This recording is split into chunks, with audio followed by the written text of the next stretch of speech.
So I've had some people get upset with me because they think that I'm attacking God um, by saying that religion is the problem.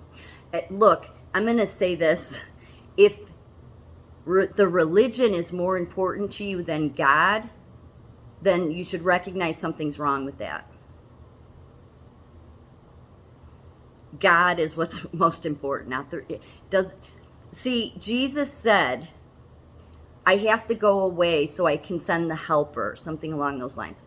I'm paraphrasing.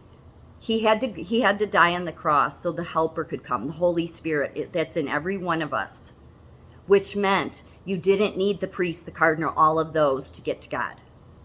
So what happens is then people go to church and they think they have to do all these rituals, and then they have to listen to that person that's up at the podium. And it doesn't mean that they necessarily have bad intentions, but there's this belief that comes that we have to do this and we have to listen to them, the man or woman, tell us so that we will be right with God.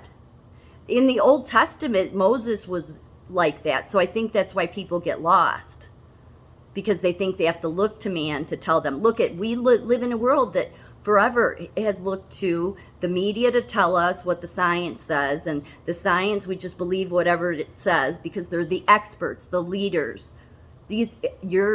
The mind, the construct they have built us into is what people have to step out of and kind of observe things not from the construct that you've been told all your life.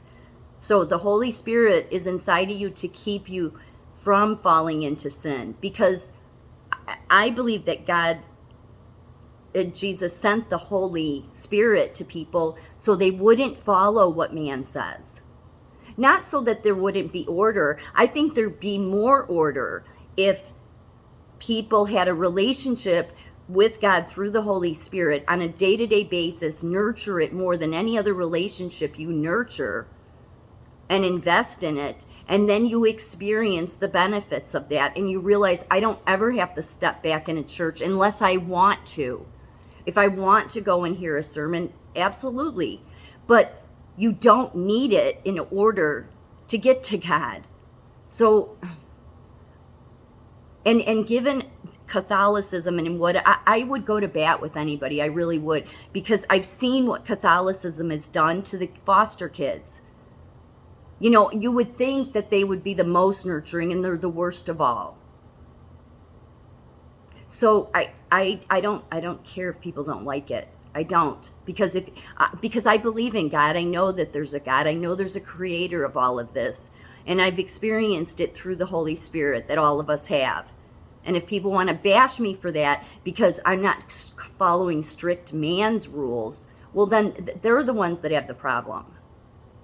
Because if they stopped believing everything they were always told and realized, if you've been lied to about the science, you've been lied to by the media, the government's lied to you, and everybody knows how corrupt the church is, especially the Vatican and all of it, then they've lied to you too. So then you have to start looking at the fact, well, why did they lie to us about this? Because they wanted you to follow man and not get that direct connection to God. Because once you know you have a direct connection to the man upstairs, you're not going to listen to them anymore. You're not that, I mean, if they're saying, something that is not true, you're going to know.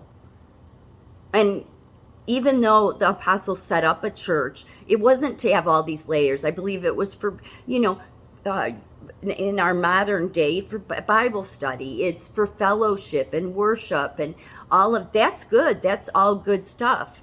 But for the baby boomers, the Gen X, many, and I've come across them all the time, that think I can't even try to tell them. They're like, no, I have to follow it, what the church says. No, the whole reason for the helper, the Holy Spirit, was so that you could find out directly from the big guy upstairs. But you can't just, plug into it and then forget about it. You have to nurture it.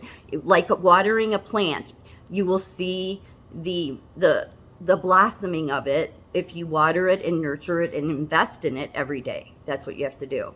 And then once you experience it, because I only experienced it through getting sober, I thought it was all nonsense. I have to ask for God for help every day and thank him.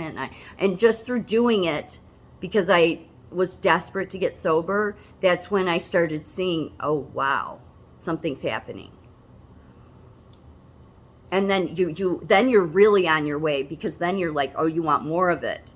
Because then you realize you do have a direct connection to God through the Holy Spirit.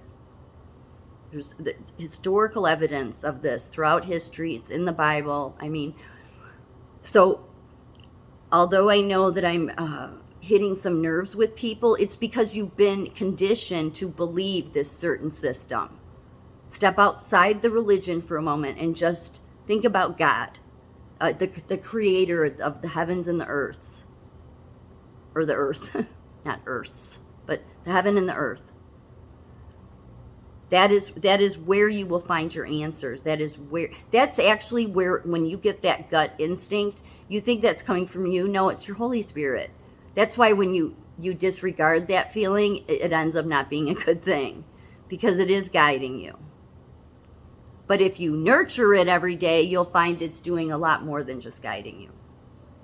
So I know people don't like hearing that, but the people that want to push the religion and push the rituals back onto you and get you to think that's where you're going to be saved, they just want to keep people in control. They're just trying to hang on, because to be free, it means you have to break out of your mind construct that they've created. And because the construct they've put us all in has been nothing but lies. You'll know that through nurturing a relationship with God through the Holy Spirit.